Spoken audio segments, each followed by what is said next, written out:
And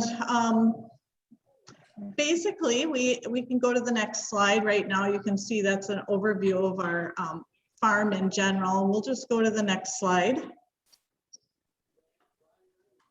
And here with this one, just to give you some information about us, a little bit of background information. In 1986, we actually started with our sheep production, the two of us, and that's when we got married. It's been quite a few years actually, and we have really incorporated, I guess our type of business is, it's based on direct marketing and incorporating a grazing management system. So that is really our foundation that we base everything else around. And we have 180 acres in pasture currently. And then we do with that a very management intensive grazing system. And instead of the 225 Dorset ewes that are listed there, we actually have 275. And what we have is an accelerated lambing system, which we'll get into as we go through the slides. But that gives you some general background about our operation. And so we'll move on to the next slide. And one of the things, so we've been doing this for 30 some years here. And one of the things that we have found works really, really good for us is to diversify what we have and really stack our enterprises. So we've got the whole sheep production thing where we're raising and producing the lambs. But we also have sheep shearing as a big part of our business and wool buying, and that's where really Doug comes into the picture. He does custom shearing. We'll get into a little bit of that and the buying part of the wool as well. In addition to that, we've got a on-farm store that we've been doing for 25 years as well. And that is a big part of our business and more of a unique type of thing. And then we do a lot of meat sales, and that's our primary area where we, I guess, get a lot of the income from. We work with restaurants, we work with natural food sales, a lot of the co-ops and grocery stores in the metro area, and we make weekly deliveries there. And we'll get into a little more details on that. We also do direct to consumers, and we do educational programs as part of our business as well, whether it's helping people get started in the sheep business or getting started or getting more advanced with their sheep shearing, or just all kinds of educational things. And we also incorporate, and have done this in the past, a little bit of farm stays as well. And so we have stacked a lot of different things, all stemming from sheep. So we'll move on to the next slide. And so this kind of gives you just a schematic of, what we're doing, and it gives you some idea.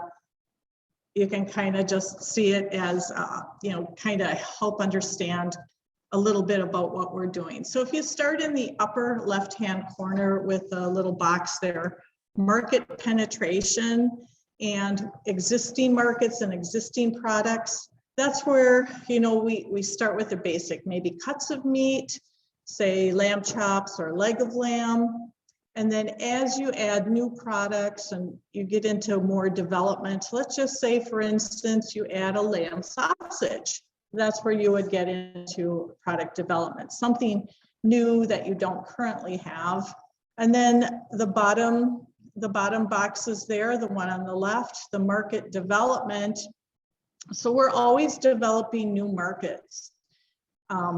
And each time we end up diversifying, getting into the bigger box. And so each time as you get into these types of markets, and this is just one of many types of programs that are out there, you're always kind of increasing your risk, but at the same time, you are increasing your sales, you're increasing your customer base, and just being more diversified and maybe keeping things open where maybe one time something isn't going so good, maybe like our restaurant sales, just to give you an example.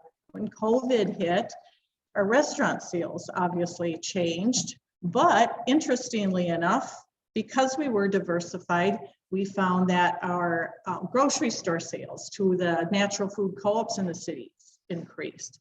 So you're always kind of changing and moving and, you know, being open to what might happen depending on the circumstances. And so as we move on to the next slide,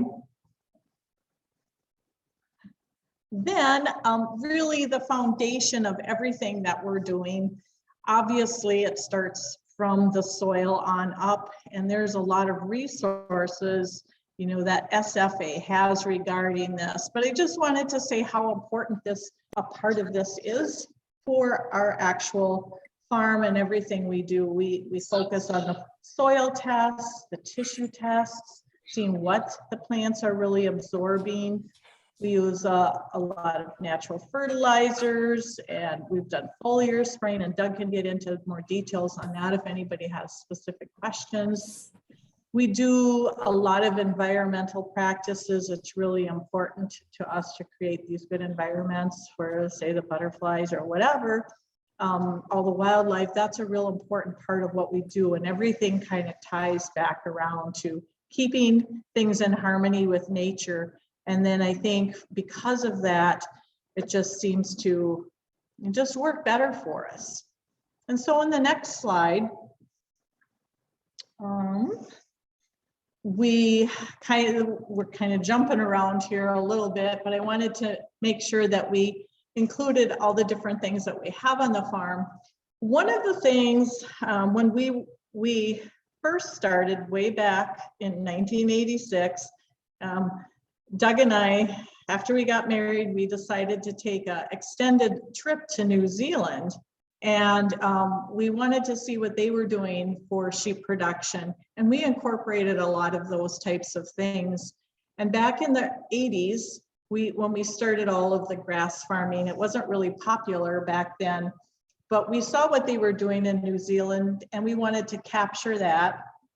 And their basis was grass for their production of food for their sheep and livestock. And so that was really important that we incorporated that. And so here in Minnesota, obviously our growing and grazing season is limited. So what we do in order to take advantage of the high nutritional value of the grasses, we wet wrap our hay. And so if you do that, that will help keep the omega-3 fatty acid level that will remain consistent. And that's really important to us, particularly because at the Lamb Shop and Wellness Center, we focus a lot on nutrition.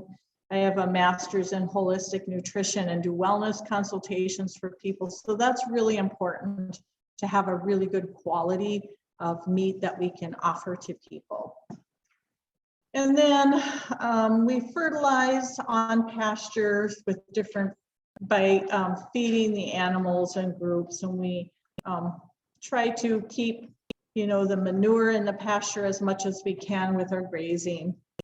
So, and I think unless Doug, you have anything to add, we'll move to the next slide. Okay, so let me explain, and Doug can join in anytime. We'll explain our lambing system for you. So we don't do the typical stuff around here. We do everything a little bit different. And one of the things that we like to do, because we have these direct markets, we accelerate our lambing. And all that means is the sheep will lamb more than once in a year. And so the breed that we have, the Dorsets, they are naturally able to lamb what we call out of season. And so we have basically 3 different lambing times that we schedule. The one that's coming up soon for us is mid-February. And we time it so that we kind of start about February 10th, and we plan that so that Doug isn't gone with his sheep shearing jobs, and he stays home for about 10, maybe up to 2 weeks, because we just leave the ram in there so we have, so we know when that lambing time interval is. And so we do that lambing in the barn. And then about May 10th, we have another group that we lamb, and we found over the years, we've started different times in May, but it seems to never fail. If we wait till after the 10th, we don't get those heavy, cold rains in May so that we can lamb on pasture and the lambs don't end up with hypothermia. And then the third time that we lamb throughout the year is the sheep that have lambed in mid-February are rebred back after the lambs are weaned, and then we have a fall lambing anywhere in October through December. And so that'll be the second lambing of the ewes. Hopefully that makes sense to everybody. But that's our system that we've kind of worked out that works good for us. You may have heard of the Cornell Star Accelerated Lambing System. This is kind of our version of that, what works good for us. And so we will move on to the next slide. Okay, so here it kind of explains why we do the accelerated lambing. Obviously, because we chose to direct market, as we did with grocery stores and restaurants, you know, they do demand a year-round supply of lamb. People are looking for eating lamb year-round. And so that's one of the reasons why we do have the accelerated lambing program. And then also the Dorsets are well known for that. And that's why we, you know, have raised Dorsets. And so we work really hard to maintain the breed character of the Dorsets, because if you do start bringing in some other breeds in there, you might lose that out of lambing season ability. And for us, it works really good because we can have a predicted year-round income versus, you know, just a one-time shot. We have a few opportunities at it. So that's kind of where we're at with the accelerated lambing. And if we go on to the next slide, we will talk a little bit about the factors that affect accelerated lambing. It's a little more challenging with nutrition. You have to make sure that you have the proper nutrition at the different times when you need, especially during you know, flushing.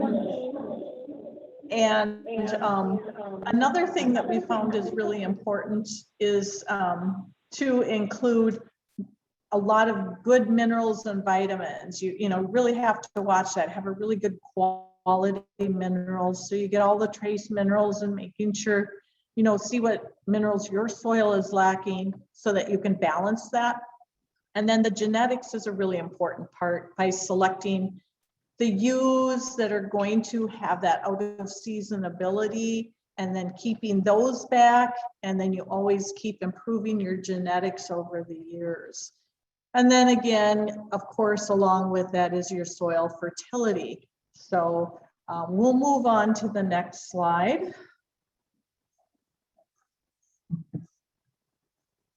All right, so I thought we would just go over a little bit about some of the pasture lambing equipment that might come into play. It's different than if you were, you know, lambing in the barn. So you kind of need everything together. So what we do is we put everything in a backpack, except the shepherd's crook. So the shepherd's crook comes in really handy to catch those lambs that are being born right on the pasture. Now we do have a lambing record book, and of course pen that we keep in there as well, because you're obviously not bringing your computer along with you. And there's a kind of where the lambing record book is. So we'll talk about that in a second.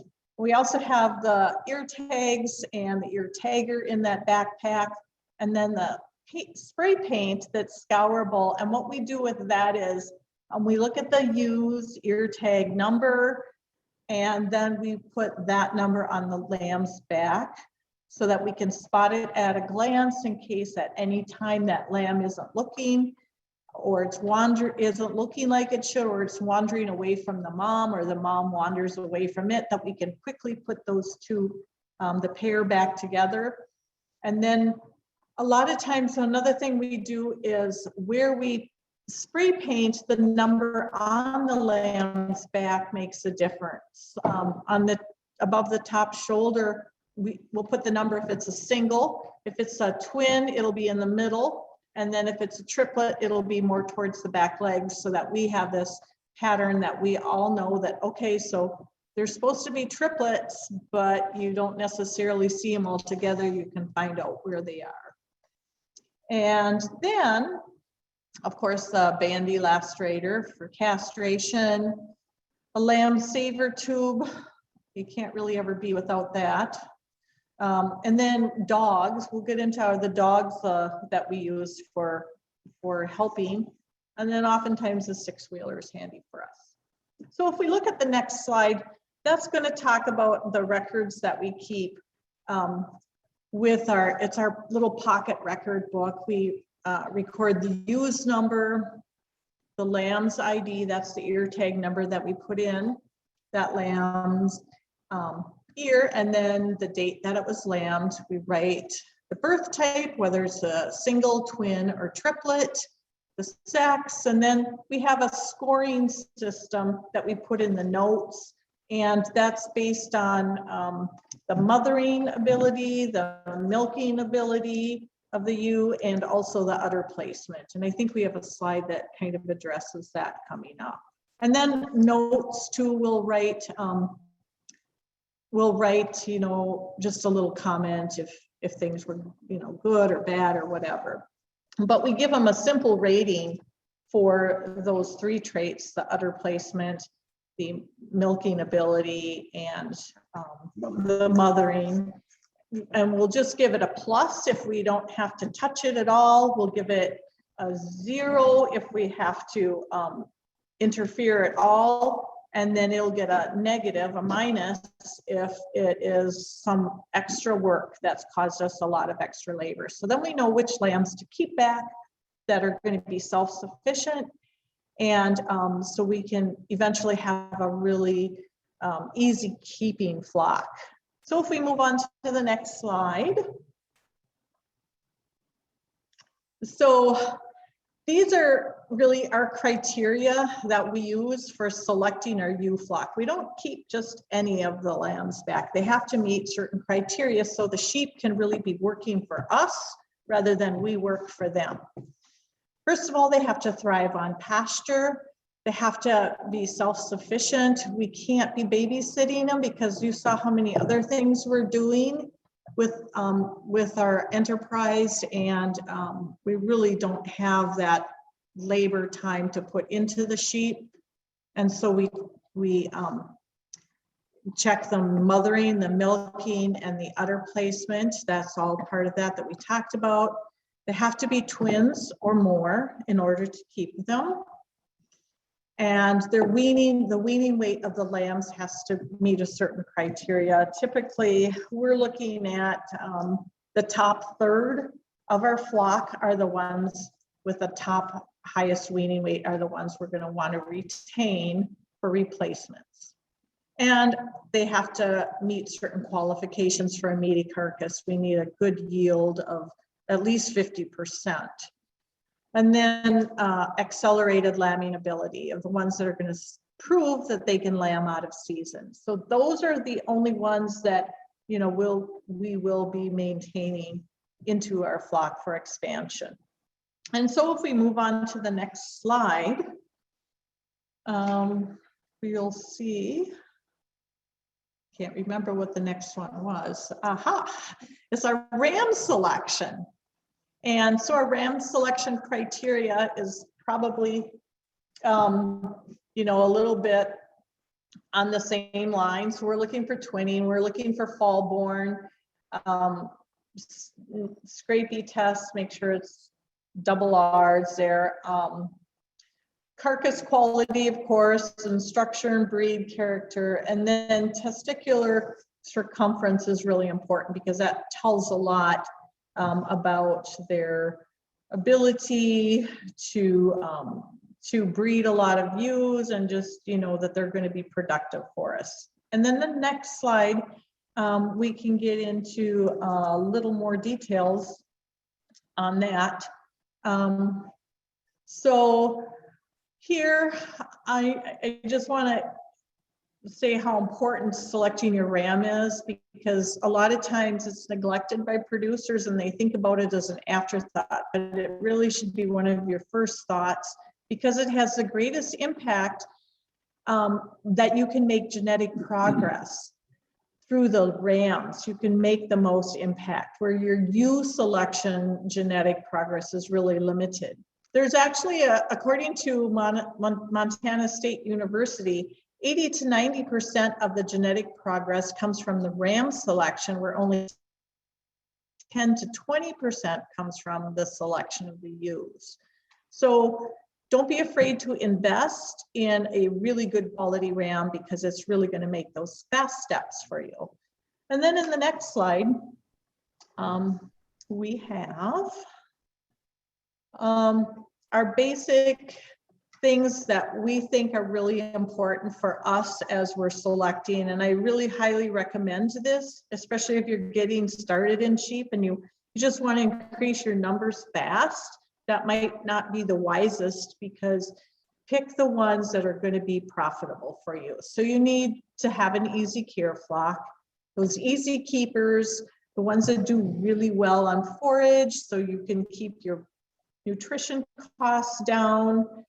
If you have to buy a lot of extra grains just to keep that fat in the back, it's something you might want to rethink. The multiple births are important. Don't overlook the quality of your carcasses. That's very important. And then your overall profitability. And then in the next slide, we will discuss a little bit more of the importance of those 5 points that I brought out before: the mothering, the milking, the udder placement. Temperament of the sheep is really important. For example, you might have a nervous mother that you can't even get close to and it just runs off. That kind of trait will be passed on to the offspring. And so if you're looking for something that's going to get you long-term benefits, you definitely want to keep that in mind. And then birth types. And then as we move on to the next slide, and I don't want to take up too much time, it looks like I'm getting close to my time thing here. But what we do, I mentioned that we spent some time in New Zealand, and this is where we became acquainted with this type of working dog. This breed is called a Huntaway, New Zealand Huntaway. And this is what we use for herding our flock. Doug, do you have anything you want to add about the Huntaways? Well, I just like the Huntaways way more than the Border Collies. When I sheared in New Zealand, that the Huntaways would more or less mind me a lot better. They wouldn't be in the pen jacking around when they're not supposed to. So that's why I just went with them. And yeah, they're very easy to work with breed. They're bred, they have a loud bark. So as they are doing their work, they bark at the same time. So it really helps gathering the sheep together. And they work really great with whistle commands as well. So in the next slide, we can tell you a little bit about our predator control. And so things that we've done and things that we do, we've got some things we've done in the past here. So we use donkeys. We've got, how many donkeys do we have all together now, Doug? 7. Okay, so we've got 7 donkeys, and we always have some with various groups of sheep. And that has been very useful for us for predator control. They are nice that they bond with the flock. You don't have to feed them anything different than you feed the sheep. Whereas if you had guard dogs, you would have to make sure you're feeding something to those dogs as well. Another reason why we have the guard donkeys versus the guard dogs is that we do our property on the perimeter of one side of our property, there's a public state loose line trail. And so there's, you know, little liability if our dogs did decide to go where they shouldn't be, and a lot of people on that trail. So that's why we stick with the donkeys. Llamas we've done in the past. We have the electric fence. We have 6 wires on the perimeter and 5 making the divisions within the perimeters for the different paddocks. We've tried those flashing solar lights, and that's been helpful. And we've also done the bells to kind of distract with the noise. And one thing not listed on here, which is quite unique that Doug came up with, is something I'll let him tell you about. I use wolf and mountain lion urine. So then when I got my lambs out in the pasture, I just put some urine every 100 yards on the wooden post, and that really seems to make a difference. And the trick is to get it. So you get it from the Trappers Association, I think, right? Okay, so and that's since we've done that, we did have a fair amount of predator problems for a while, and then that really seemed to make a difference. And he was just thinking, well, what is the predator of a coyote? And so he came up with the mountain lion idea, and that's been really beneficial for us. So as we move on to the next slide, a little bit of the sheep shearing here, we'll pull that in because it is part of our diversified operation. Doug does this as a professional shearer. He is very, very serious and into it, does a lot of it, has had extensive training in New Zealand, custom shears all over the place, teaches all over the US and many other countries, and competes worldwide with the sheep shearing. And just wanted to put it up because it's an important part of our business. And so as we move on to the next slide, we also want to bring out the point that if you do raise sheep, you do have wool that comes along with that. And so if you're thinking, if you're just getting started in the sheep business, you know, think of what you might want to do with the wool. If you want to create a whole new cottage industry with that, if you make it value added, or if you're just going to get it sheared off, and what you're going to do with it. So right now the prices are very low, so you might want to think about how you can value add that product. And then in the next slide, we will explore a little bit about the meat sales. Okay, so like I said, this is really our bread and butter of what we do here at the Lamb Shop and Wellness Center. And our different markets for our meat sales include the different stores that we supply to and food co-ops and the restaurants, and then our own on-farm retail store, which, like I said, we have had that going for 25 years. We've also done some CSA meat shares, although we've kind of cut back a little bit on that just because our supplies are limited, it seems, these days. Just don't quite have enough meat to go around. And some live lamb sales as well. Now, another thing that we've done in the past, but we don't do currently, is we were at the Minnesota State Fair for 28 years. We did a lot of sales there. We did gyros, lamb chops on a stick, lamb burgers. And so we had a lot of experience with that. But in 2018, we decided to retire after 28 years. And I must say, we are very glad that we are done with that endeavor, but it was great while it lasted. And then the next slide just shows the trailer that we transport. It's nothing fancy by any means. You always have to adapt to things, and you can kind of see from this picture how we extended the trailer. Would you like to tell me a little? Yeah, well, the trailer was actually just from donut shop. We just took the shelving out of it and added the cooler system to it, the generators in the front, and then there got to be more sales per week, so I had to extend it out another couple feet, and we'll see how far it goes there. So how many carcasses can we carry? We can hold about 17, 18 carcasses, depends how good I pack them in there. And I got to put them in right. And that's every week you're doing that. Yep, Every Thursday he makes deliveries. And how many places do we stop in the city? There's 8 places we go to right now. There was a few more until this COVID thing. All right, so then let's move on to the next slide. So we always have, I think no matter what business you have, no matter where it is, you really need to decide who your target customers are. So our direct marketing showcases our sustainable farming system and targets health-wise consumers who support local agriculture. And we've always had this as our target customer since when we started, and we first started direct marketing 30 some years ago. So we still have this as our basic thing. We've just tweaked it a little bit as time goes by. And we can move on to the next slide.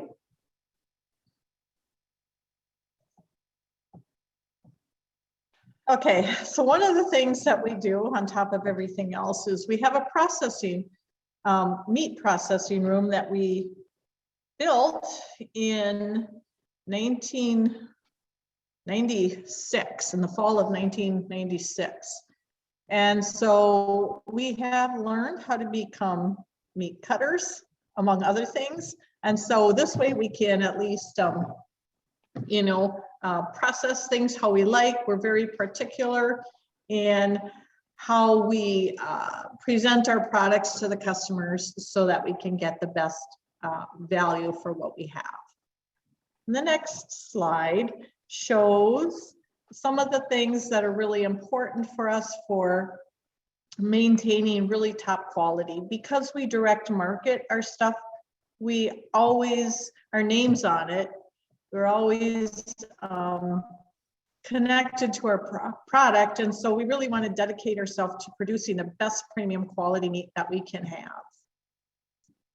The meat is packed to precise standards of cutting, trimming, and presentation. And also, we always want to make sure we have the freshest, most nutritional value, most thing that we can have. So let's move on to the next slide. And I just want to say, no matter what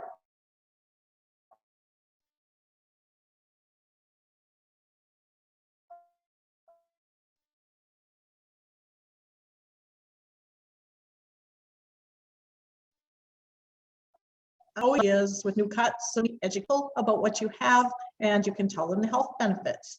And I think we've just got a couple more slides and we'll be done. We can move on. So here's just a shot of our shop on the farm at the Lamb Shop and Wellness Center, and we can look at the next slide. And I just wanted to let you know the other part of our aspect that we have is we've got this farm stay program that we've done in the past, and we do a little bit of that as well. But we also have an Airbnb program. It's above our shop. There's 3 rooms that we rent out, and that's been going really great for us. And then on the next slide, really we are quite a unique do-it-all operation. Farmers, shearers, processors, marketers, accountants, retailers, educators, pretty much everything from farm gate to consumer plate, we do it all. And we just love doing it. And just as a next final slide, I think we have the next one. Oh, I guess there's one more after this. Just a few business planning tips. Define your business idea, mission, have a passion for your business. If you don't, nobody else will. Make a commitment and know it's going to take a lot of work to be successful. Do all your homework, learn your markets, products, prices, all of those kinds of things, all aspects, and be able to adjust and adapt as necessary. And then I think this is our last slide. Yes, okay, so there's our contact information. Check out our website, lambshop.com. Visit us on Facebook, Instagram, or if you have any questions, you can email us as well. So thank you. Awesome. Well, that was fantastic. Thank you so much, Connie and Doug. I really appreciate it. That was great. We have a ton of questions. If you're up for that, Connie and Doug, there's a few questions here, I think, for both of you. We'll start with, I think there was one before that. Doug, do you foliar spray? And if so, with what? Yeah, we foliar spray and we use a product called Grower's Solution. And that's last year was my second year with it, and it made a big difference. Okay. Next question here is on making wet hay. How do you make wet wrapped hay? Is it harvested and baled the same day? Also, how do you feed it out, and can you use a bale ring? Well, usually when I cut it, I bale the next day if it's a decent day. I try to get it 30–40% wet. So Okay. Gets too dry, then you're just not going to have anything for silage. Sure. And like how many land? Oh, go ahead. Oh, the feeding part, of course, when we're by the barn, we got round bale feeders. But out in the pasture, like right now where they're west of the place, I just take the round bales off one at a time, and the plastic's still on there. And then I just take a utility knife on the two sides and cut into it so they can eat from four sides. And then in the spring, I get some young kids and we go pick up plastic. There you go. Cool. How many lambs per year are you averaging? Well, we average about 160% each lambing. So, but if then you got to work that in, like the ones that are going to lamb in February and then they lamb in the fall again. So, you're going to be pushing 300 or more. Wow. Okay. Sure. Why did you decide to move to donkeys instead of llamas? Oh, and I missed one, but well, the donkey. Yeah, the donkeys. Well, the llamas seem to want to come at you once in a while, so we didn't have a good agreement about that. But the donkeys, then of course we could sell the little ones, and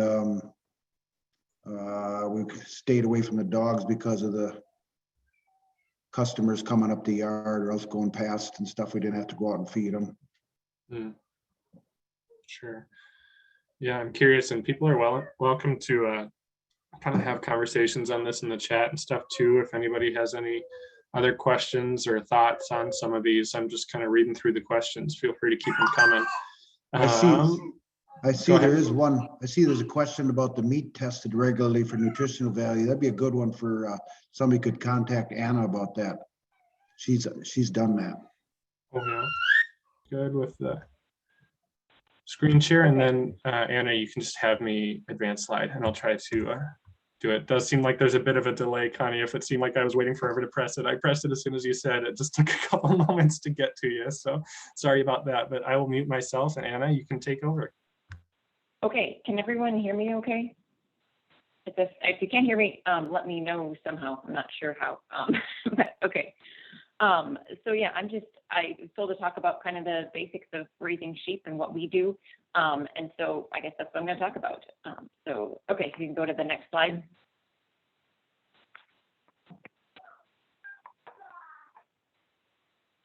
Okay, so a little bit about us. We're by Gibbon, Minnesota. So we're actually just exactly south of Connie. Exactly south of Connie and Doug. It's about half an hour, 40 minutes, depending on how fast you drive, I guess. We are middle of corn and soybean country. So this is kind of typical that there's a plowed field right next to our pasture, because no one has pasture by us. We're kind of the only ones. We planted our first pasture in 2012. It was like about an acre, so it's very, very small start. So all of our pastures are planted, so we don't have anything that just grew by itself. We will be lambing about 200 ewes this spring. We also have some cows. We do grass finished lamb and beef. I will say though that we're not necessarily, we haven't put a lot of effort on the direct marketing of the lamb, and so we don't market nearly as many lambs as we have, direct market, nearly as many lambs as we have. The rest are sold with the auction barn, or yeah, but we do direct market some and would like to do more of that in the future. We just haven't focused on it a lot yet. We do rotationally graze. We move them to a new paddock every 1 to 3 days. And we're always learning, always trying to observe and figure out what we can do better and different. So we don't know everything, but we have been doing this for a few years. So hopefully you can learn something from us, but yeah, we don't know everything. Okay, next slide. So just a little bit of basics. I'm kind of, this presentation is kind of to people who maybe haven't ever had sheep and just don't know much of anything. So, and also, but for someone who has a little bit more experience with cattle and stuff and maybe thinking about adding sheep, so just a few things here to maybe for that focus. So the basics of the sheep is kind of breed in November or sometime in the fall, lamb in the spring, and you could sell lambs in the fall, depending on how big you want them. But if you don't want to overwinter the extra livestock, you can sell them in the fall. So sheep are seasonal breeders. Doug and Connie, they have selected for out of season breeding, but in general, sheep are seasonal breeders. And so if you think you want a lamb in the fall, you better make sure you think about that when selecting breeding stock. But in general, they breed as the days are getting shorter. Sheep generally have twins, unlike cattle that have singles. So sheep have twins. It is possible to finish lambs in one growing season on pasture. It depends how long you perceive your growing season, how good you are at making a nice forage chain, but and how good you are at top gains on pasture. So just my chart here is a little bit fuzzy, it looks like. I hope you can see something. So just kind of thinking about it. So you can probably expect, if you're pretty good at the pasture thing and have good pastures, you can expect a half a pound a day on pastures. We've averaged about 0.6 or so for a number of years in a row on pasture for our lambs from until about the beginning of September. So that's kind of what you're thinking about. So you can kind of see the days in the bottom of this chart. And then the numbers that I put on the top are the pounds per day. So it's 1 pound per day. They can finish over, my numbers on there, a little over 100 days.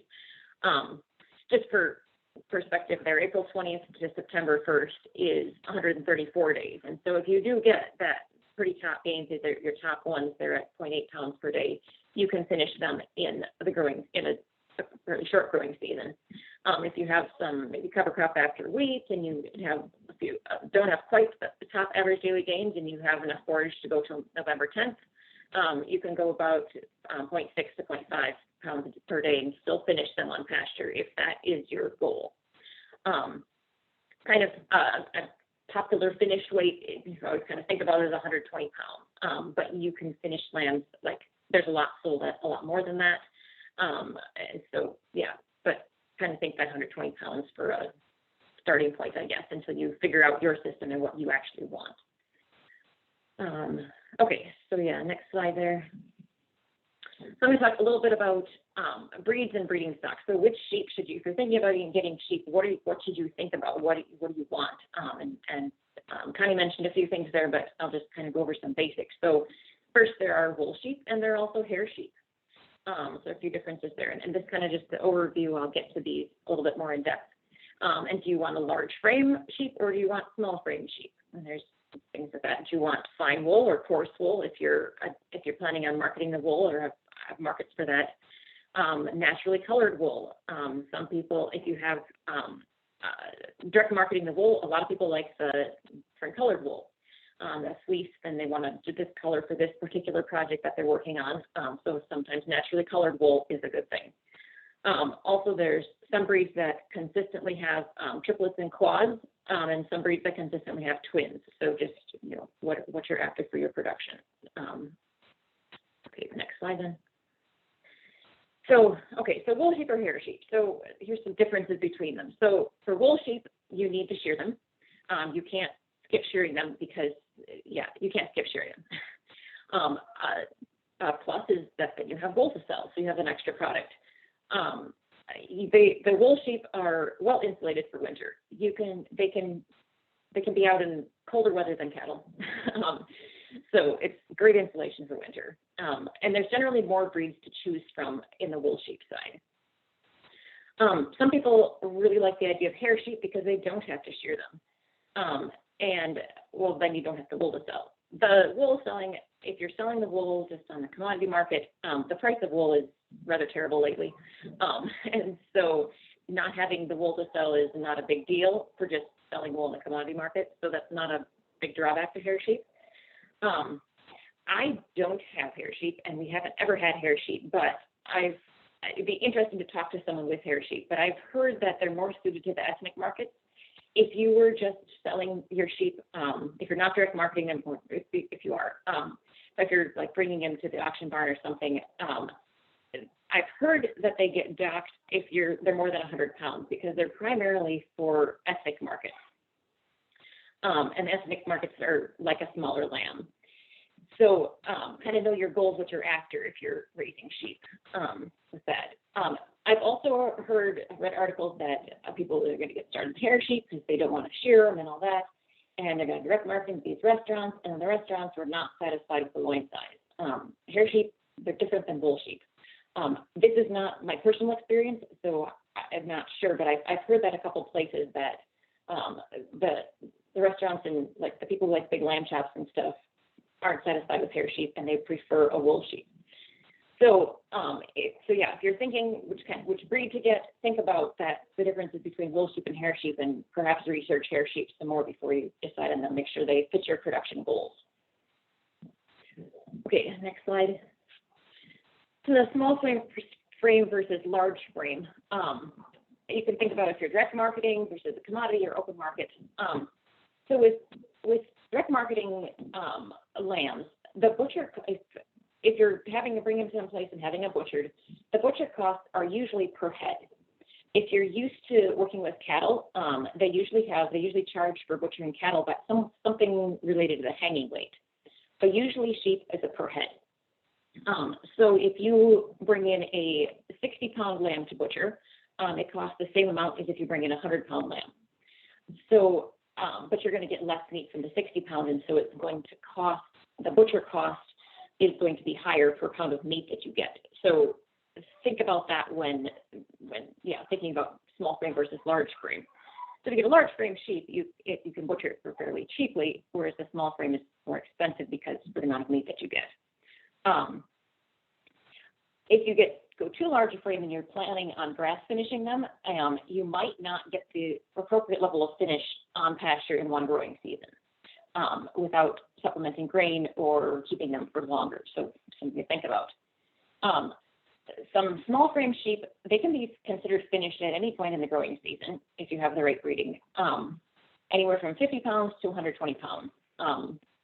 But for direct marketing, as far as butcher shops I've had it, I consider them too expensive to butcher. But just on the commodity ethnic markets, they're pretty strong right now, and people say for the foreseeable future.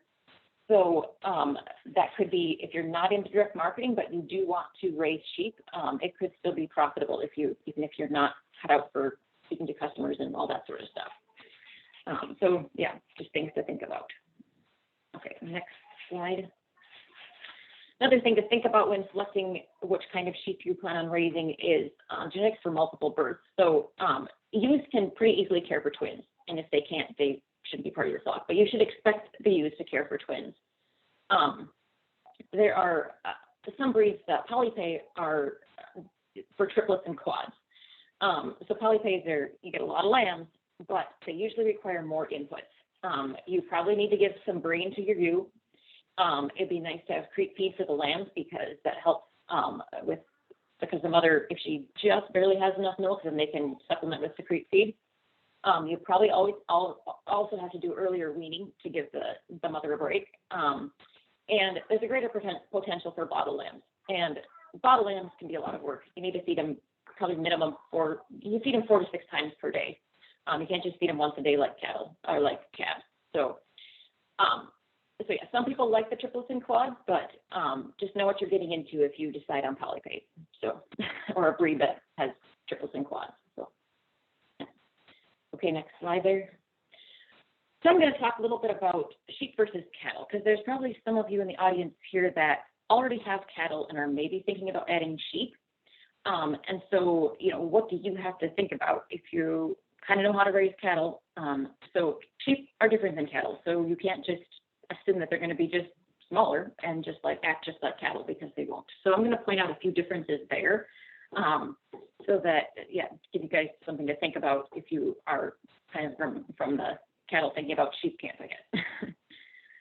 Okay, so I'll talk about the fencing, the watering, different pasture preferences, winter grazing, animal handling, moving parts, and the profitability potential between sheep and cattle.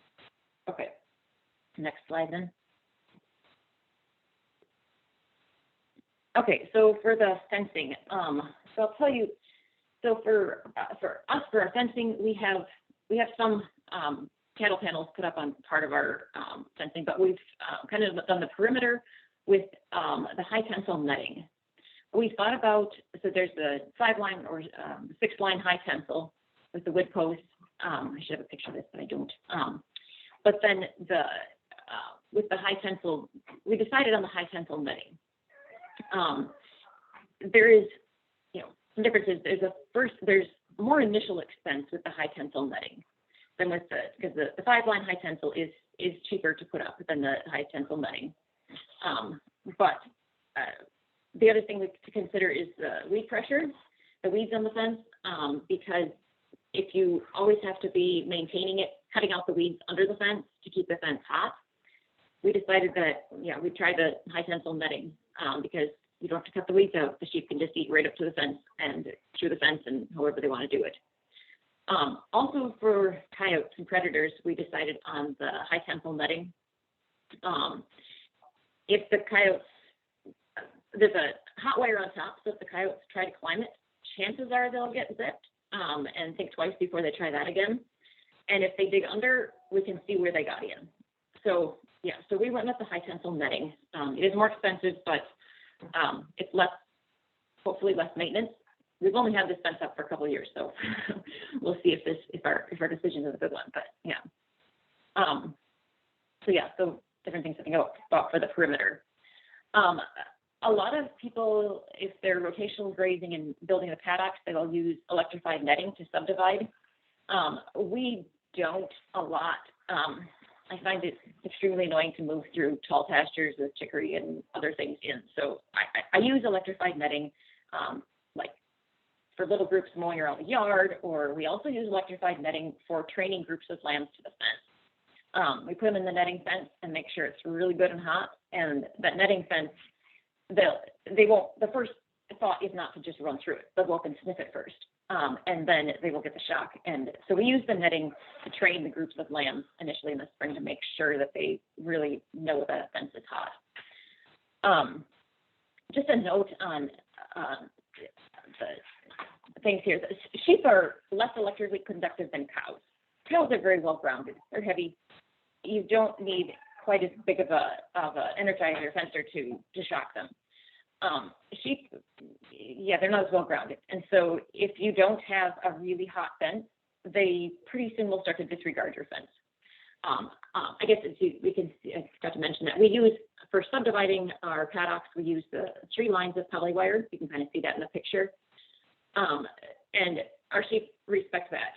We got a couple years ago, in fact, for a couple of years now, a Speedrite, the 12-joule energizer, which I was told was excessive for sheep or for our size farm and everything, but I would say no, go with the biggest one you can get. And we're thinking we could probably go down to probably 2 lines with the sheep. We're going to try it probably this next year and see, just because it's less labor than setting up 3 lines. So we have 12-joule Speedrite energizer, and that works really well. That replaced our old fencer, and the sheep really respect that. They stay in. You can set, because the sheep fences, you need the 3 lines for their daily, their paddock moves. And if there's a little vegetation on it, it doesn't make any difference. It'll just be smoking hot for the sheep. So I would highly recommend a very large energizer if you're, for rotational grazing. So, Okay, probably enough on fencing. Let's go to the next slide here. So for watering, compared to cows, sheep drink a lot less water. We do have we have water to our paddocks. We have you can see in the one picture the Plauson fittings, and you just plug that in, fill the tank, it has a float in it, works really well. If you have 20 sheep or even 30 or 40 sheep, you can probably carry, depending on how far you have to walk, carry buckets of water to them, and a few buckets will probably be sufficient. We have, in the heat of the summer, it might get a little bit old, but it is possible actually to carry water to sheep, whereas you wouldn't consider that with cows because they drink way too much water. But yeah, but we have water lines to all of our paddocks, mostly all of them, because yeah, it's just easier and more straightforward. But yeah, it is possible to haul water to sheep for most times of the year if you don't want to invest in the water line. So, okay, next slide.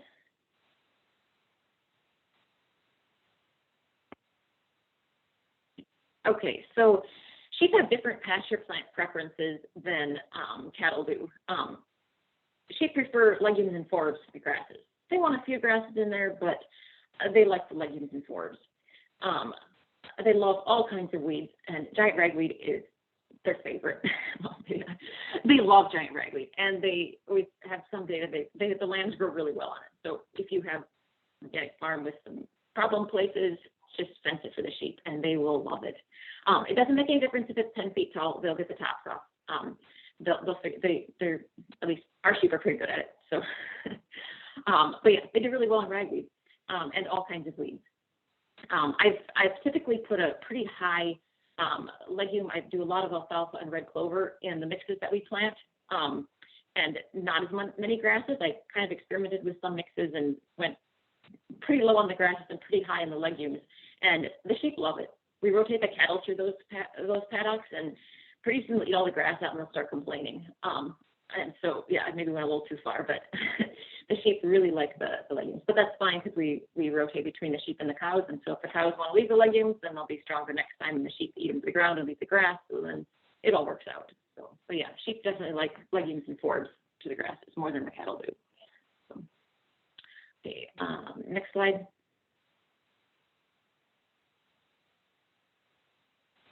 Okay, so this is just, some pictures of the sheep grazing. This pasture has a lot of chicory in it. It looks kind of like dandelions. Sheep love chicory, and lambs do really well on it. Some people say you should keep ahead of the chicory to keep it from bolting. If you just have cattle, I think that's true. If you have sheep and it bolts, they don't really care. The cattle, the reason, because otherwise there's this big stalk, and the cattle can't they can't pick and choose, and so there's this big stalk in their way that they can't eat up right next to. But the sheep, they have little mouths, and they can just nibble off all the little leaves all around the stalk. They don't care if there's stalks in there. So we grow chicory, and it's all bolted and whatever, all full of flowers, birds nesting in the stalks. Sheep don't care; they'll eat right up next to it. So it's kind of another difference between sheep and cattle. So, okay, next slide.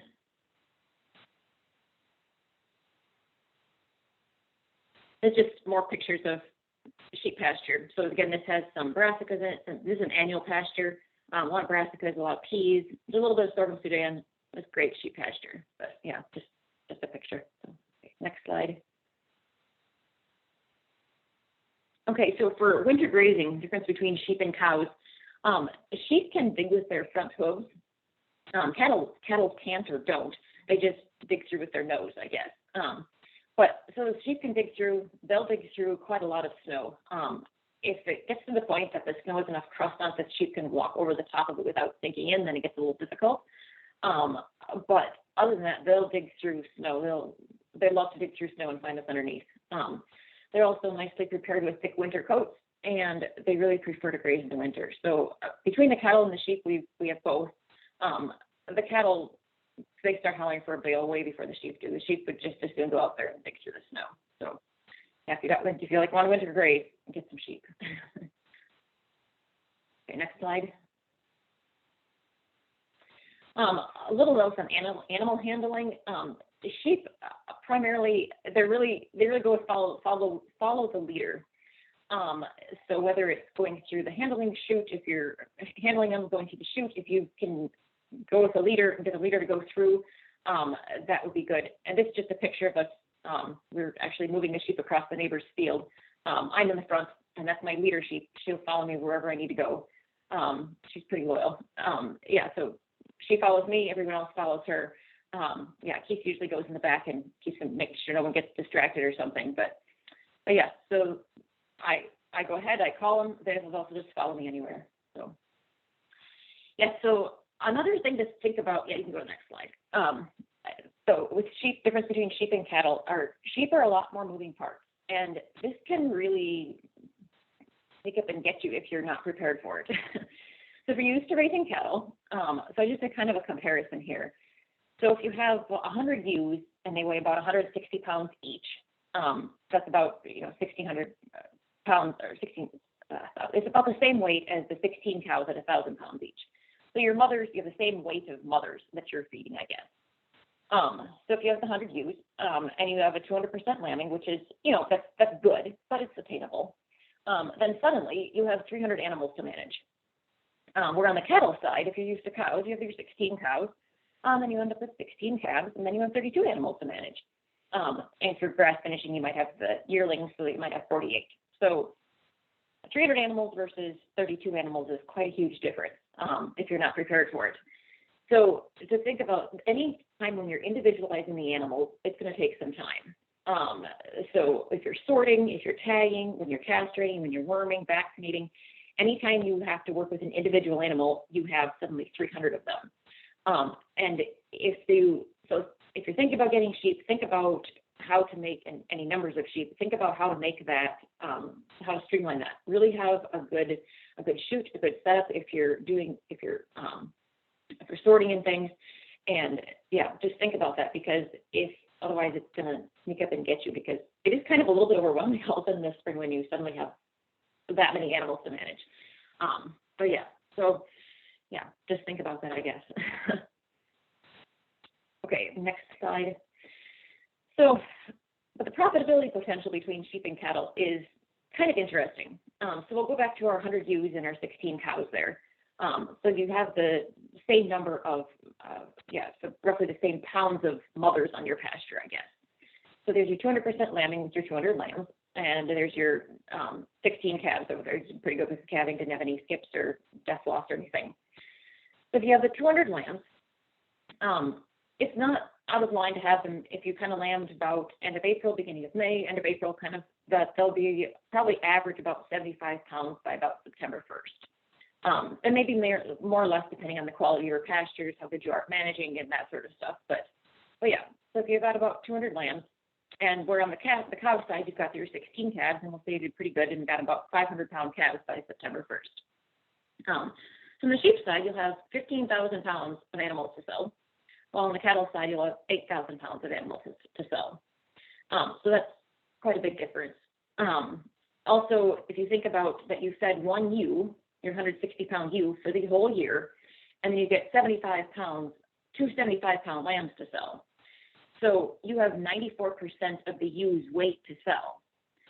Whereas on the cattle side, if you fed your one cow, so at 1,000 pounds for a year, and you get a 500-pound calf to sell, that's only 50% of the cow's weight to sell.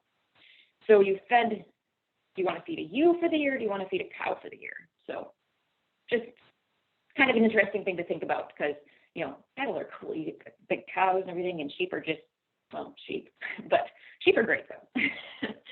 So another thing to think about is if you're just selling in the commodity market, the price of sheep is usually higher than cattle. It has been in the last few years, and everyone thinks for the foreseeable future that the sheep price is going to be pretty decent. So even if you're not into direct marketing, sheep may still be a good idea to add a few sheep. So yeah. Okay, next slide. So I guess I'll talk a little bit about parasites, because if you're raising sheep on pasture, you're going to run into parasite problems at some point. I will say first, we have not wormed our sheep in a couple of years, and probably won't, because you've got to pay attention to management. You got to be on top of your management, and always be thinking about the barber worms. Otherwise, pretty soon you'll go out there and the lambs will just be dying. So yeah. So some strategies for the barber pole worms. Be careful when regrazing pastures. So especially when they use at lambing or peak lactation, the ewes are the most stressed and they will be shedding the most parasites. Eggs will hatch, pastures will be just chock full of parasites. And so if you come right back to that when all the parasites have hatched and they're just sitting there waiting to be eaten again, you're going to have big problems in your land. So we don't go back to that, the pastures where we land with the sheep for usually try to go till like August. The cattle go through or the baler goes through or something else goes through, but the sheep don't go back to those high stress pastures, I guess. Often another strategy we use is don't let ewes feed triplets. That's extra stress in her body. She sheds more parasites. So by doing that, we can reduce the overall worm load on the pasture. We also don't worm our ewes. If they can't make it, we don't want them in our flock. Sometimes we catch one that's, struggling and we do worm her, but then she leaves. And we also don't worm replacement bucks. If we're keeping a buck, he didn't get wormed when he was a lamb. And that's so we're kind of selecting on the genetic side and also trying to keep tabs on the worm load in the pasture, I guess. So, okay, next slide. Yeah, so one of our biggest strategies is the cows. So, I showed you the profitability thing with the sheep are more profitable than cows and whatever, but we still have cows because I think the sheep wouldn't be as profitable without the cows. Because the cows really, they eat different things in the pasture, they condition the pasture, and they also eat the sheep parasites without any detrimental effects on their health. So they're dead end hosts for each other's parasites. So we kind of alternate the sheep and the cows for each grazing. So we rotate through the sheep and then the cows, and then oftentimes the baler in there, depending on the time of year, and then pastures nice and clean for the sheep. So always when we're rotating the sheep, we always got to keep the parasite life cycle and preferences and weather in mind when we think about grazing the next paddock. Okay, next slide.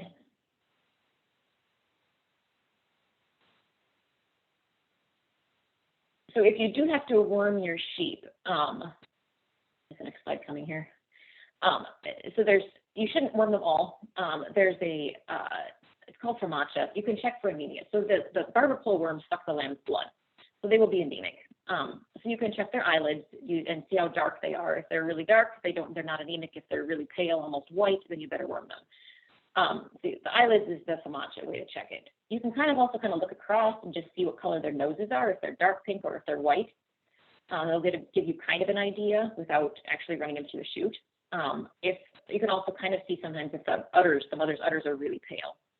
I think one of the easiest, fastest ways to screen for parasites is to go on a long pasture move.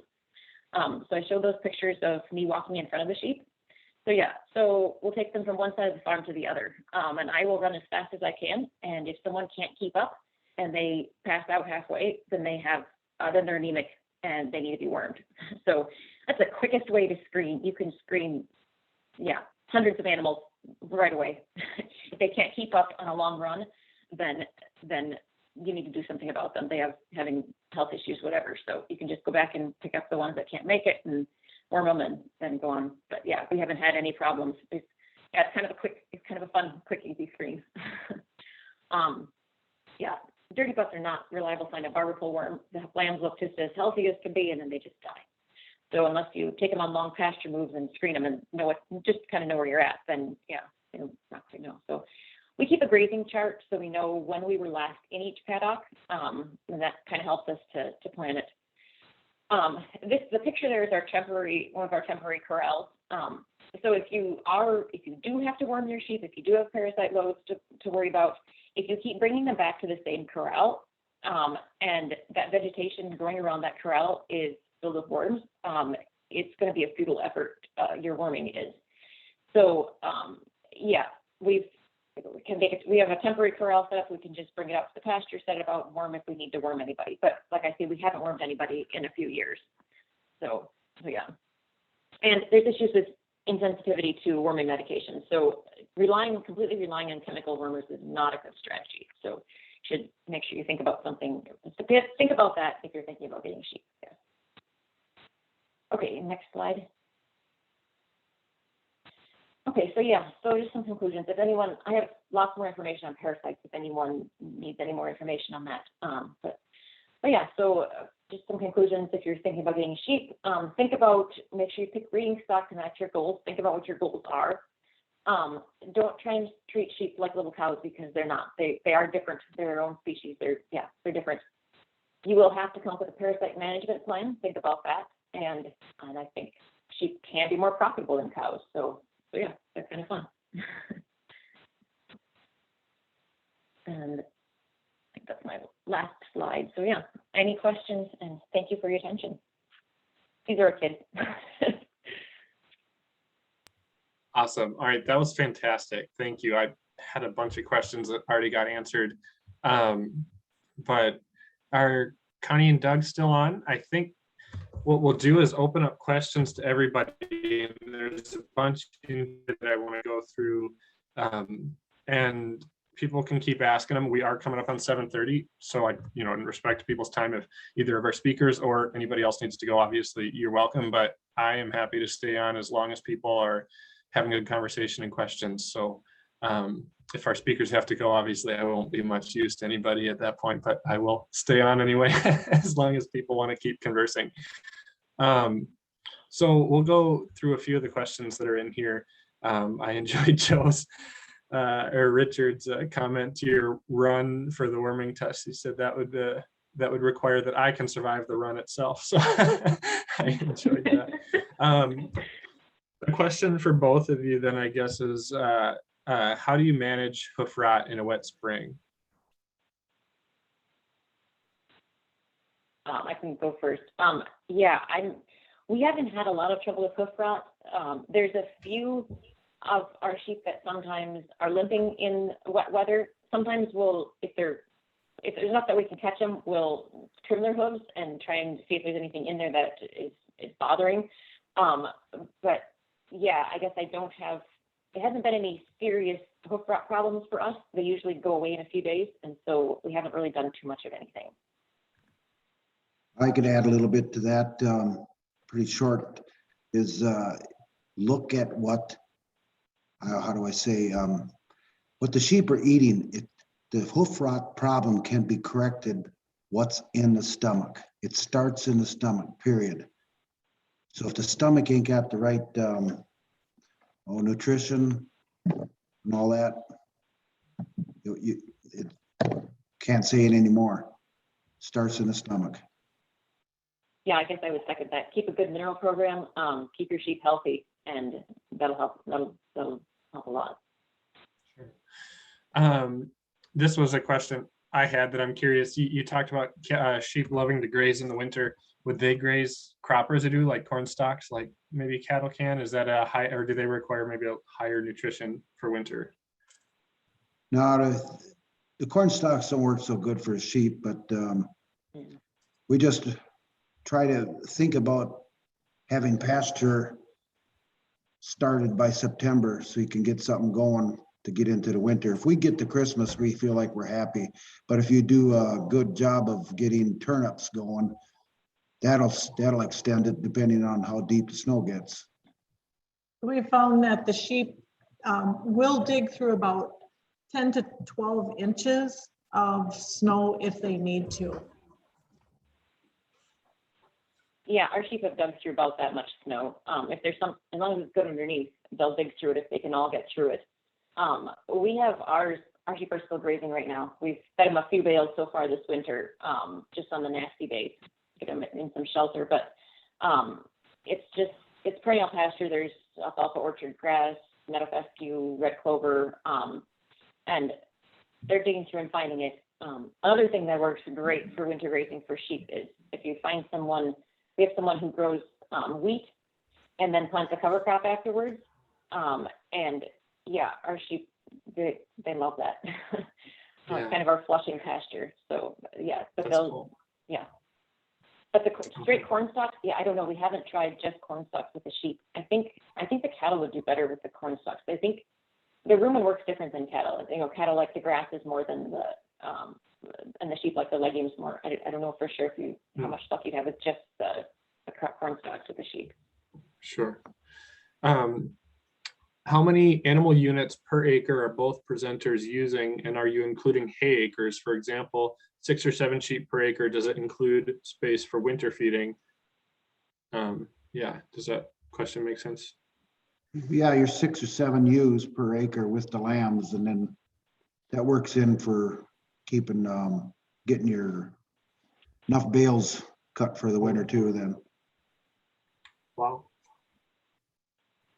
Yeah, 6 or 7 sheep per Yep. acre, and that includes haying as well. Wow. Yeah, With the with the lambs.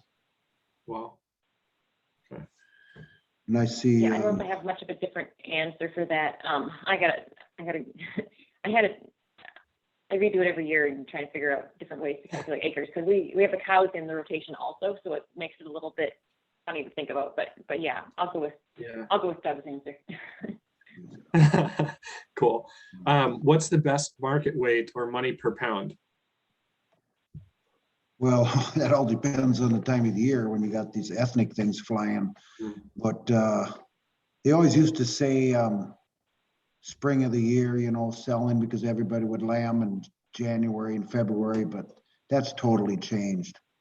So the best market weight that we have found for our breeding and our genetics is about 120 to 125 pounds. Beyond that, you'll start to accumulate fat, and then all you're going to do when you get on the meat cutting table is cut that fat off. And why put it on if you're going to cut it off? So for our genetics, that's what works for us, but each breed and each producer will have different genetics and different weights that work better for them. I think one other thing that should be thrown in there is people should try to learn and understand, if you got a 120-pound lamb, what does it yield? Not the carcass weight, the yield. We have got to get our lambs way better than 50% hanging. Anna, anything to add? Yeah, as far as the market weight, like I know you can bring sheep to Zimbrota, and if you've got a nice chunky little lamb and he's like 60 pounds, then he'll go straight to slaughter. And if you look at the prices at Zimbrota, like there's no way anyone's taking that lamb to a feedlot. He's got to go to slaughter. And so, yeah, what is the best? I think it just depends on your system. If you want to just market them right off the pasture and you can get them fat on your pasture, then whatever weight they're at when you run out of pasture is the right weight to be at. Like, I think, yeah, you can, there's a lot of, yeah, I'm still kind of learning about the best way to market, just even commodity markets, what size is best. Yeah, just go with your pasture and try a few things and see what you have for feed and how the lambs look, and I guess go with that. Yeah, well, that's a good point. It kind of makes me, I feel like even a lot of folks in cattle will strive for maximum weight, or, they think that the idea of the certain weight at a certain time is more profitable, and they find themselves, calving at a certain time that takes so much profit that even though they achieved a greater price at sale time, or more pounds at sale time, they've wiped away all the profit with, certain expenses. So it's a holistic kind of system is kind of what you're getting at too. It's price and pounds isn't maybe as important as the whole, including that as it compares to your input costs in the system, maybe. But yeah, when lambs are born, they're like 8 to 15 pounds around there. They can freeze solid pretty quick. I haven't found a market for frozen lambs. And so you should lamb at a time of year when you don't lose lambs to cold weather, and then you'll have more lambs to sell, even if you've got a lower price for them because you lambed at the wrong time or for markets or whatever. So yeah. Good point. Thank you. What about sheep diseases like OPP and CL abscesses? Something for new producers to consider? Question. Yeah, is that something for new producers to consider? Yeah, that OPP thing, that's when we said that we try to watch for our double R rams. And what was the other part? CL, caseous lymphadenopathy. Oh, yeah. For the folks like me who have no idea what that is, what is that? You start getting these abscesses, these green and gray abscesses on top of the sheep. If you see them around, they can get them on the inside. That's when you get in trouble.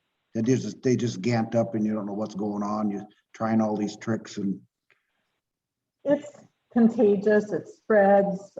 So you'd want to, cull your flock with anything like that and not keep that type of thing available. Mhm. Yeah, I don't know too much about the diseases. We haven't brought in a lot of animals to our farm, and we try and keep a high plane of nutrition, keep a good mineral program, and Keith's theory is cull without mercy. So if there's anything wrong with anybody, they leave, even if, like, I don't know why you were just a little bit funny, but you're gone. And so that kind of, I don't know, our flock is pretty healthy, and I haven't really thought about those a lot, I guess. Sure. But if you're thinking about buying breeding stock, you might want to find one that's OPP negative, because there's a test for that and stuff. So yeah. Anna, do you retrain the sheep each year to polywire, or do they use Remember? They use Remember. Yeah, they're pretty good. And they actually, yeah, it's all winter. They're kind of fenced in partly by polywire, but they do Remember. They will definitely Remember. Okay. What breed of sheep do you think is best for orchard grazing? Best breed for keeping their head to the ground and not crawling on the trees? Any suggestions? well, I think with Go my ahead, Doug. shearing, when I go around shearing, I hear people like to use the shorter the sheep because like these Icelandics and stuff. I've seen people doing that with the orchards. As far as climbing trees, I haven't seen any claws on sheep yet. I've heard that. I think I heard that the baby doll sheep tend to keep their head down and not go up, but I'm not sure. Don't get breeding stock from us, because ours can eat the tops off a 10-feet ragweed. So ours probably would not be suited for orchard. But yeah. How do you provide for winter water? Well, Snow. Snow. With some of my pastures, I don't have anything out there just for water. It's the snow. But I do got some water, but because if you think about it, I get asked that question a lot. Where's your water? Where's your water? Well, where's the water trough in Wyoming and Montana, middle of that 1,000 acres? So it's the snow. Huh. Yeah, ours are happy with the snow. And we were grazing that cover crop with the turnips and radishes and stuff. That stuff is pretty lush. And there wasn't snow on the ground. We brought them water a few times. And I think a couple took a couple sips just for the fun of it, but otherwise they didn't have any interest in the water. We did bring them some water. If there wasn't any snow on the ground and the cover crop was getting a little bit drier as it froze and just drying down a little bit, we brought them a little water because it's the breeding season and the bucks get thirsty because they're working harder than they use. But otherwise, yeah, snow. If there's snow on the ground, they're just fine. Even the bucks are fine, even during breeding season. Do you know how much they drink during the summer months and then in the winter months as well? Any idea in quantity? If the ewes are lactating and it's hot and they don't have shade, let me think. I think we brought must have had about 30 ewes with their lambs, and they like a 22-gallon tank, and they emptied it like 3 times in one day, and that's a lot. That's a lot. Okay. There was like 90s for straight, and they were like peak lactation. If they're not lactating and it's not that hot, they really don't need much at all. Cool. Do you have any barn or shelter at all, or are they 100% out on pasture?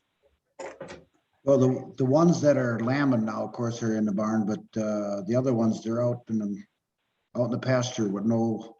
Well, the only shelter they got is those round bales that stand behind them, and do got snow fence. Otherwise, I'll put some implements out there or something, But with that 3 inches of wool, they don't feel nothing. Yeah. Yeah, for ours, we have, I don't know, I think I always feel the weather at our place is particularly nasty. I don't know if we are unique or if I'm just biased or whatever, but I know that Highway 19 is just a mile and a half north of us. And Highway 19 was picked as the one place in Minnesota to test out this magnetic strip in the highway so that the snowplows wouldn't get lost on some nasty days, winter weather. And we're just right there. So sometimes, I don't know, there's been that couple times when the wind, like, okay, a couple days ago, the wind came up so strong from the north, and we put the sheep in the shelter of the grove, well, in the shelter of the farm place, because they were out grazing north where there was no shelter at all. And I went out there. They might have been fine, but it seemed really, really nasty out there. So we ran them in. They were happy to be in the shelter of the farm place. So Yeah.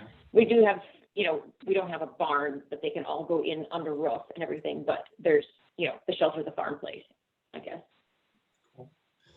I'm getting towards the end of the questions here, and I think there were a couple up top somewhere earlier on that I maybe missed. I'll try and find them later, but if you had a question that I haven't answered yet, maybe repost that or keep posting any questions that you got as we are starting to get down to the end of these questions that I'm going through on this list. But for you two, again, what do you charge per pound hanging? What do you charge per hanging pound for direct sale to consumers, or by the half? By the half, yeah. Okay, so I'll address a little bit of that. So the price does vary a little bit from time to time, based on what's happening in the markets. However, I think the most important thing to keep in mind with that is each producer needs to figure out what their costs are, what your inputs are, what it costs you. And so figuring out everything that you've got into it so that you can come up with your own price, so that it works for your operation, so you can be profitable. And then I think a really key important part of that is, your yield, and then selecting your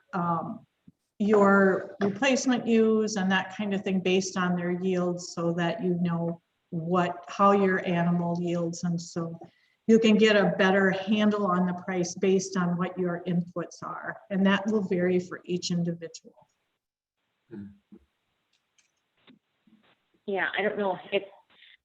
I always figure, if you're going to do the work of direct marketing and working with individual customers, I like to make more than I could have made just by sending the auction barn and saying goodbye. So yeah, like she said, it's kind of a little bit based on the markets, but yeah, you have to know, go through your numbers and know what it costs you to raise a lamb, and take that into account, and also, I guess, what your opportunity cost is of just selling it somewhere else. So yeah, we typically have sold ours, we sell a few, sold them by the live weight. So yeah, I haven't done the calculation for hanging weight. Awesome. One comment, someone had asked about testing the meat for nutritional things. We actually did that, and I won't take up all your time here, but if you look up the Minnesota Department of Agriculture Green Book, we did a study a couple of years ago about, and it was just published in the most recent one, the 2021 Green Book. If you look that up, we did meat testing, and we had it tested at Minnesota Valley Testing Labs, if you're wondering where it was tested. Yeah, the results of that are all in there. So if you want to study that, go look up the Minnesota Department of Agriculture Green Book, and you can find ours in there. Yeah, Awesome. you'll be able to find our name and our study. So go look that up. Kind of interesting. I'm not sure if Katie Federal is still on the call. She's kind of my SFA. I'm going to call you. If you wouldn't mind looking and see if you can find that online and post it in the chat for me, or if anybody could, I'd appreciate that. That'd be neat to see. Just to share I got that. Oh, awesome. And I think she said she had it. She muted, and then she got muted again. Oh, sorry. Yeah, I'll find it for you. Awesome. Thanks, Katie. Sure. Awesome. All right. Questions from Wendy. 2 questions. Do you provide summer shade in the summer? And I'll ask her next one after that. Yeah, there's always some trees in a lot of our pastures they can stand behind, but there's going to be some fields that don't have nothing, so you just got to pay attention ahead of time on that one. And time it according to the weather. And then we also have the Crow River that runs through our property. So there is quite a diversity of shades, and some place for them always to go and stay cool. Yeah, for us, like basically all of our pasture used to be cornfield, so there are not a lot of trees anywhere. just a few around the edges here and there. So it'd be nice to provide shade for the sheep, but we usually don't. If it's going to be a horribly miserable day, we can try and change our rotation and try and put them where there's some shade, but usually they're just out there, and we haven't had any death loss due to heat, and nothing, I guess, noticeable. But yeah, so I guess ours don't necessarily have shade. Good to know. Wendy had another question. How many heat cycles do you give each ewe to get bred? 1, 2, 3, and is that a criteria for you?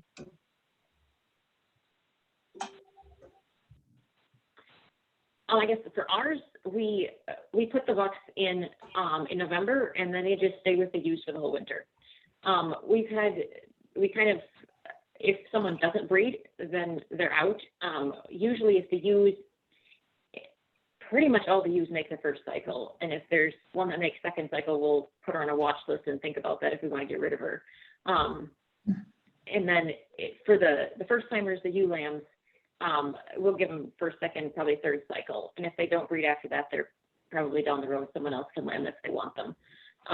So yeah, I guess, but yeah, ours, we haven't had a problem with not breeding for the most part with the ewes. So yeah, the bucks are in there for the whole time, but they will kind of, since we breed towards the end of November, the days start to lengthen after that, and then they just won't breed after probably like 3 cycles. Because the days are getting longer and they're just not cycling anymore. Doug, Connie, anything to add to that? Or? Well, our system is a lot different than most of the people. So I mean, if they, like, just for instance, this last September, I only left the ram in for 8 days because of the drought we had. It costs so much to feed the sheep in the winter for lambing. So I cut it back. I'm going to put more of them for lambing in the spring. And of course, if some of them don't lamb until I start lambing in about the 10th of May, and if they ain't lambed by the first part of June, well, of course, she's going to get that minus deal. Yeah, cool. Any problems with getting the donkeys to bond with sheep rather than just themselves? I've heard of this being a problem. Yeah, you got to pay attention to some of them, but my little trick is to split the ewes up in a couple different pens, put a couple donkeys in each one, but then I keep my jack in a total different pen just so he can talk back and forth. And I think that irritates the coyotes too, the way he cackles on. Anna, did you talk about what you do for predator control? I don't remember. Maybe you did and I missed it. I apologize. No, I didn't. Yeah, if anyone's interested. So a part of what we do, well, we have we just recently got the high tensile netting around the perimeter. Well, it's not completely around the perimeter, but it's around part of it, and that's going to be a help. The other thing that we do is we do rotate the sheep almost every day, and so we're kind of always out there leaving our scent among the sheep, I guess. The other thing is that I should have had a picture of it. My husband Keith built a sheep camp. So it's kind of modeled after the sheep camps that are in the western states that the herders use.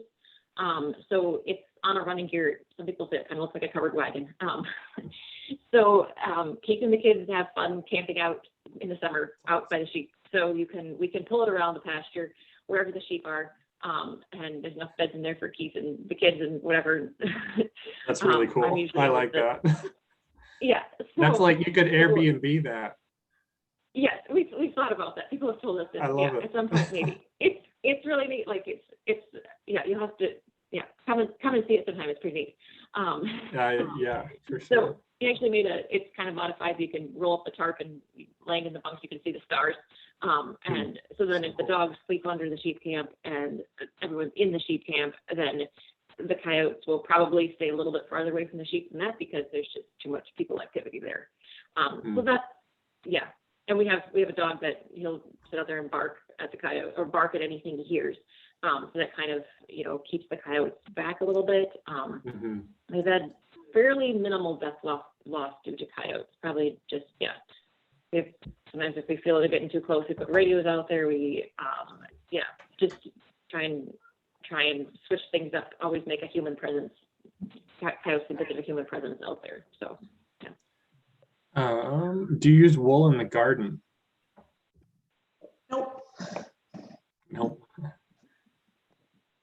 We No? have just a little bit, and I know that you can buy wool pellets to put in your house plants for fertilizer and for water holding. And the wool it's kind of, I use it just a little bit in the garden. It's kind of interesting because it's high in nitrogen, but it doesn't decompose very quickly. So it's kind of a slow release nitrogen. So it's kind of interesting. But yeah, so because most mulches that don't decompose, like straw, they'll tie up your nitrogen, but wool is the opposite. So I'm interested. Interesting. This question intrigues me because I'm always curious about numbers and stuff, but Anna, do you use the opportunity cost of corn in your budgets because of where your land is located? A little bit we've considered, yeah, we've thought about that definitely. It's hard to kind of, we've definitely thought about that. The opportunity cost of corn is also, it's also what do you want to do? And like, do we want to grow corn? And thought about a while and the answer is not in any quantity. And so if you have some corn, like we're not a big enough farm to really do corn well. Like we don't have enough acres, like it's almost hard to justify a combine. So we thought that probably a better use of these acres for our farm and our family and our goals for our life and stuff is that we want to raise the sheep instead of working with the equipment and the corn and stuff. But yes, we've definitely thought about that. And some years it's like, we should have grown corn instead. And other years it's like, glad we have sheep. I didn't want to grow corn. So yeah, it's a hard thing. Yeah, but we have definitely thought about that. I'm curious, as much as you're willing to share to both of you, if you guys have any idea on the kind of profitability per acre that can be achieved with sheep, maybe on both a commodity market and with your direct marketing enterprises. And you don't have to share specifics or anything, but I'm just kind of curious how it compares to some of the other alternatives. Well, if I understand it right, just figure out your 150% lamb crop just to save yourself. You're not getting the 200, to market. Just start penciling that out. What's that cost for that combine? You use it for 2 weeks. I get the fence made. It's there for how many years? Mm-hmm. Mm-hmm. So something we've thought about, the profitability per acre. And, if you're grazing and you're trying to put weight on lambs, like how much weight are you putting on the lambs? And then you got to consider UC costs. There's a lot of things to think about. If you want, there's another Green Book article from a couple of years ago about, it shows some numbers for profitability of lambs on pasture. And it's kind of just based on how much weight the lambs gain on the pasture. Like if you can run the lambs to this area of pasture and they gain this many pounds, and a pound of lamb at Sabroda, for example, is worth this much, well, then you made this much on that acre. Which is, it's a limited way of looking at it, but it's one way of looking at it. And if you really think about that and you manage your pastures, and when the lamb's growth starts slowing down in the fall because the pastures aren't making that average daily gain that you are looking for, then that means you just sell the lambs and then cut your profit there, and that's what you get. And you can kind of calculate how many pounds of lambs you put on this many acres of pasture that you've grazed. So there's a Green Book article from a couple of years ago that has some numbers and stuff in it if you wanted to look at that. Yeah. Cool. Kelly must have hopped off. Otherwise, I was going to ask her. She did share that last Green Book link in the chat there for people who want to take a look at that. I want to respect our speakers' times here for sure. And so if they're willing, I will keep going until 8, but I do want to cut it off at 8 just because it's getting late, and I don't want to hold them too long. But the next question that we've got on the list is, how long do you keep a ram before rotating in new genetics? Well, a couple years, but then you could just put him away for a year and then come back for the third ram, So you don't have to just get rid of him right away. Just keep him put away for a year. So that way you ain't always getting new rams all the time. Sure. Yeah, for us, it depends how much we like him. If you look at him and like he still looks like one of the best ones that we've got out there, then we'll keep him for another year. Yeah, there's been some that, we used him 1 year, like, well, I don't know, he's kind of grown up and not as good as I thought he was going to be or whatever, so then we'll get rid of him sooner. So it just depends how much you like him, how much do you want his genetics to be a big part of your flock or not. So. Mm-hmm. Cool. What's the approximate cost range to raise a lamb? Boy, that's a widespread. You feeding corn, you feeding hay, you feeding grass. We feed barley. So totally different than everybody can get. Yeah, you just got to factor in, think about the things to factor in, like if you're on pasture, what is the cost of each acre, the property tax, if you're making land payments, things like that. You got to factor in, what you're feeding them, factor in what they ate for the winter. It's hard to get, and it's different for different production systems. The biggest thing for us is how expensive is your land base, because we actually kind of have a rather expensive land base, being in corn and soybean country. Like a lot of people can rent pasture for pretty cheap, for way cheaper than what our property tax is. So it varies a lot. So just have to calculate that for yourself. Cool.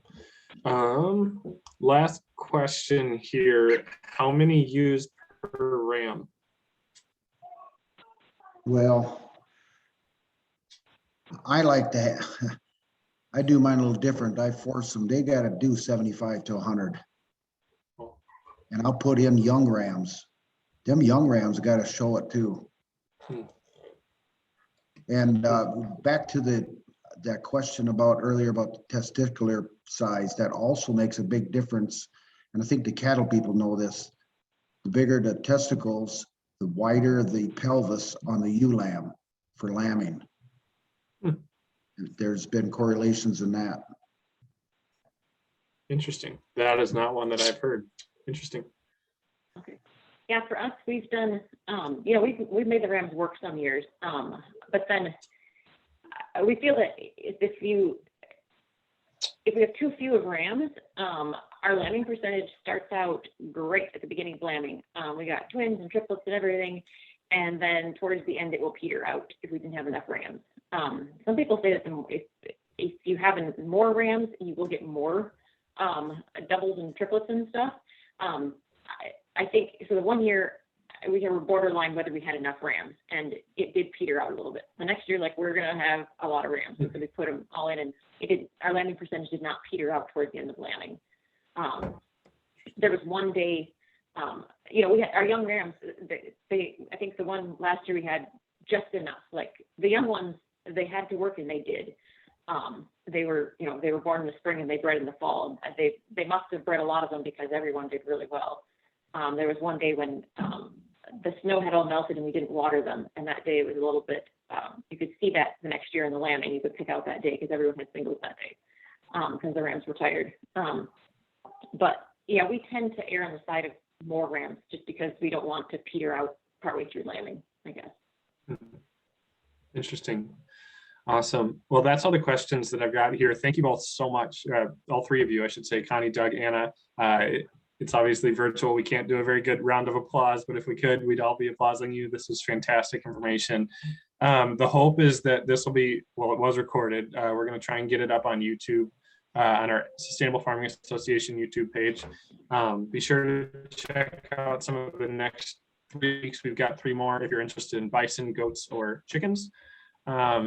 Otherwise, have a great night, everybody. Thanks again so much. I really appreciated and enjoyed this, and I hope you all got something out of it too. So thank you.